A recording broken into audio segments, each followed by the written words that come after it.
You are my posy. You are my heart's bouquet. Oh, no Rosie. There you go, William. Chalk up another victory. Mr. Eliot. I finally persuaded the judge to commit that bastard to Brixton until he stops harassing his ex-wife. Well, the solicitor will be pleased, aren't Ben? Pleased, he even took me out to lunch. Hey, where's Harriet? I've got a rather tricky custody I'd like her opinion on. Crown Court, defending a judge. Oh, accolade time. Who's the judge? Bebbington. That crafty old bath bum. What's he been up to? Breathalyzer. Is to plea of guilty? No, it's a fine. What's the defence? Why are you so interested, Mr. Eliot? I'm supposed to keep quiet about Well, this. what's so secret, William? If it's in court today, it'll be in the papers tomorrow. Come on, stop being so furtive. What's the defence? Well, the technicality, something about the arrest. I don't believe it. I don't believe it. What? It's just possible that Bebbington is using Harriet to set up a crooked defence.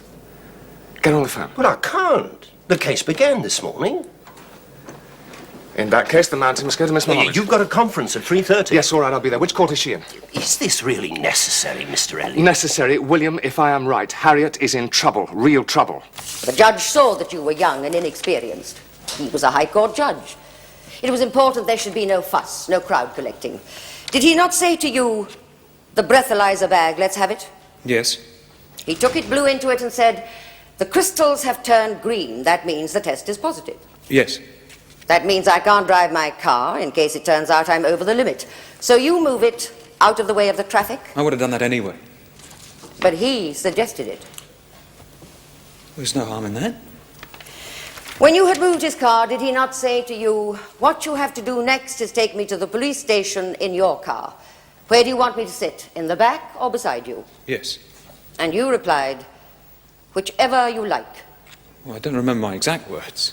When you arrived at the police station, he said, now I have to take another test. Get me another bag. You found one, he blew into it, and once again the crystals turned green. Oh, I had another kid on me.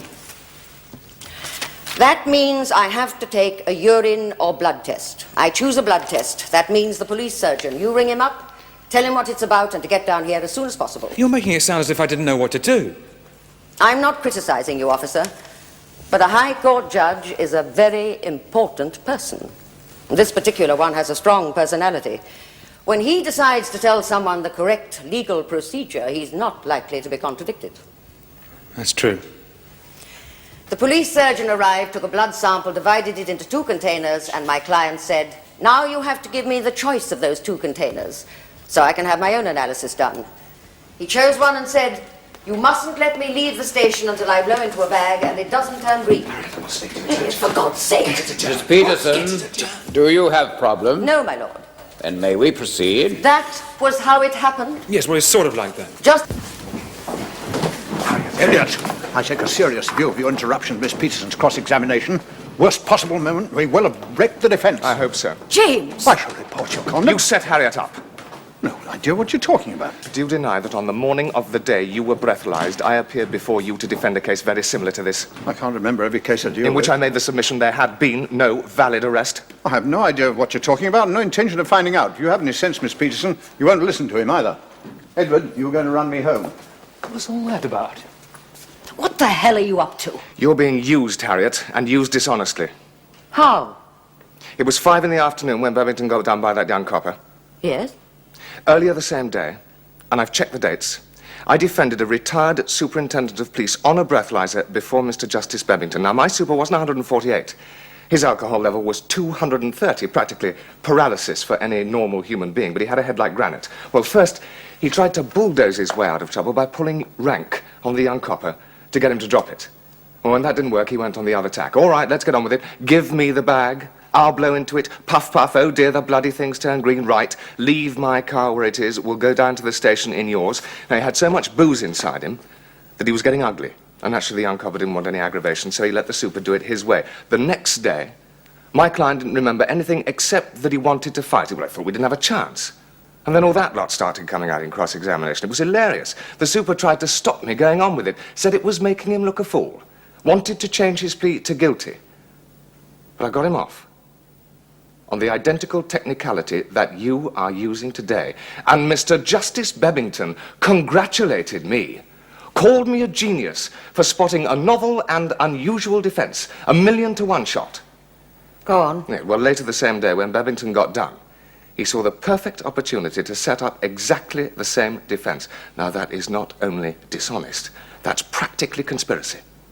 Are you saying a High Court judge would do that deliberately to a young and inexperienced constable? There is no other possible explanation. In my case, it was accidental. In Babington's, it was deliberate. It must have been. First he set up the cop, and now he's done the same to you. My first instinct was to refuse this case. At the very beginning, If you go on with this, knowing what you know now, you'll be in worse trouble than he is. Thanks very much. Why the hell tell me? Could you stand by and watch me put up a crooked defense? There's nothing I can do. Harriet, there will be publicity. High Court judge fights drunken driving charge. I wasn't the only one in court on that superintendent's case. There will be others who will make the same connection. The facts are bound to come out. And when they do, there will be such a stink that you will blow your chance of silk. You might even face disciplinary charges. Campari soda, isn't it, Mr. Eliot? Campari soda and a scotch, please, love. Large. It's always crowded lunchtimes. You're lucky I'm known. I'm sorry, do I know you? Oh, well, let's say I followed your career with interest. I'm what you might call a student of the law. I'd have made a good lawyer. I have an inquiring mind. Yes, of course I know you. You're a reporter. You were in court yesterday. It's no secret. My name's Scott. I'm on the Herald. Well, thank you, Mr. Scott. I've always believed in good relations with the press. Well, here's to the law. You know, it's funny, but some barristers don't believe in talking to reporters. Well, that's true. Yes. What were you doing in court on the Babington case? Why shouldn't I be? I mean, isn't there some professional rule or other which says counsel must not be interrupted during cross-examination? Well, Babington seemed to think so. Really? Look, all I want is the truth about Babington. And you can trust me, I never reveal my sources.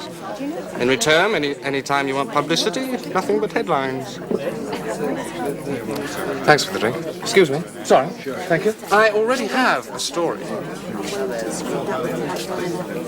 Now, what was the elegant James Eliot doing in court when Mr. Justice Gestapo was charged with drunk driving? Why was he so interested? Why interrupt proceedings? Or was he bored? Because he'd heard it all before. Well, I could name you 3 magazines who'd take that verbatim. You wouldn't come out of it too good. And neither would the esteemed Harriet Peterson. But it would flush out the facts. Flush away. But do make quite sure that your facts are correct. Excuse me. Thank you. These people are not here at my invitation.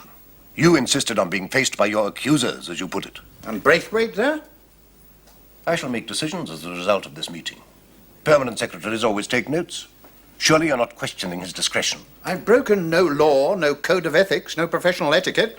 What I object to are the Star Chamber methods. I asked you in for an informal chat. You turned it into something else.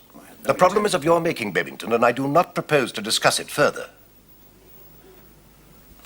Is that an end of the matter so far as you are concerned, Eliot? Not quite, sir. I saw the judge in the corridor after the case. He congratulated me. Thought my client should have gone inside on the merits of a 230 alcohol reading. Nice point, he said. Nicely taken. What's the significance of that? You ask for all the facts, Lord Chancellor. That's another one. You want to ask him anything? That's all, Eliot.